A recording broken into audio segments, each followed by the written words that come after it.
नमस्कार दोस्तों, आज हम जानने वाले हैं कि भारत में गरीबी के क्या आंकड़े हैं। हमने अमूमन सुना ही है कि बीपीएल परिवार या बिलो पॉवर्टी लाइन के बारे में हमने सुना है। तो एक भारत में गरीबी का मतलब क्या है? यानी कि कोई ना कोई रेखा जैसे बीपीएल है, तो वो बीपीएल रेखा है क्या? मतलब किसको गरीब बोलते हैं भारत में? तो देखिए, इसके संबंध में समय समय पे कई कमेटियाँ बनी है, वाई के अलग समिति बनी है, रंगराजन समिति बनी है। लेकिन जो फ़िलहाल परिभाषा है वो क्या है?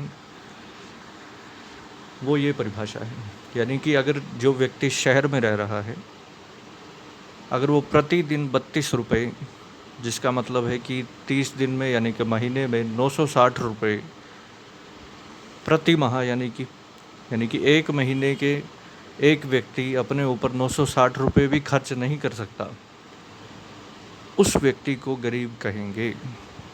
मैं इसको दोबारा रिपीट करता हूँ। 32 रुपये प्रतिदिन, जिसका मतलब है 30 दिन का हो गया 960 रुपये। तो 960 रुपये प्रति माह प्रति व्यक्ति जो खर्च नहीं कर सकता अपने ऊपर, उस व्यक्ति को गरीब कहा जाएगा। अब जाहिर सी बात है, खर्च नहीं कर सकता है तो इसके पीछे कारण क्या है कि उसकी उतनी आय नहीं है, इसलिए तो नहीं खर्च कर पा रहा है ना वो। और सेम अगर हम गांव में बात करें तो गांव में 28 रुपये प्रति व्यक्ति प्रतिदिन अगर वो खर्च नहीं कर सकता है, जिसका मतलब है कि महीने में देखें तो 840 रुपये प्रति माह प्रति व्यक्ति जो खर्च नहीं कर सकता गांव में रहते हुए, उसको कहेंगे कि वो गरीब है। अब ये हम समझ सकते हैं कि 28 रुपये प्रतिदिन, 32 रुपये प्रतिदिन, क्या ये बकवास है यार? इतनी छोटी परिभाषा।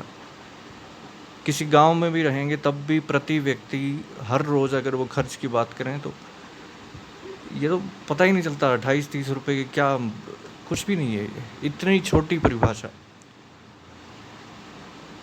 लेकिन विडंबना ये है कि इतनी छोटी परिभाषा होने के बावजूद भी भारत में 21% आबादी गरीबी रेखा के नीचे है।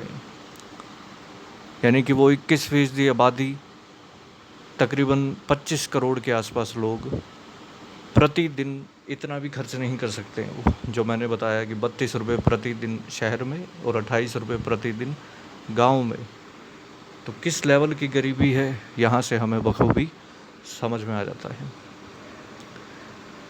तो निश्चित रूप से इस पे हमारी सरकारों को गौर करना चाहिए है, और हमें भी जितना हो सके उन आस पड़ोस में कोई इस तरीके के परिवार हैं तो उनको हाथ बटाना चाहिए, उनकी जितनी हो सके अपने दायरे में रहते हुए मदद करनी चाहिए है। तो इसी तरह के किसी इन्फॉर्मेटिव वीडियो में मिलेंगे। धन्यवाद। जय हिंद, जय भारत।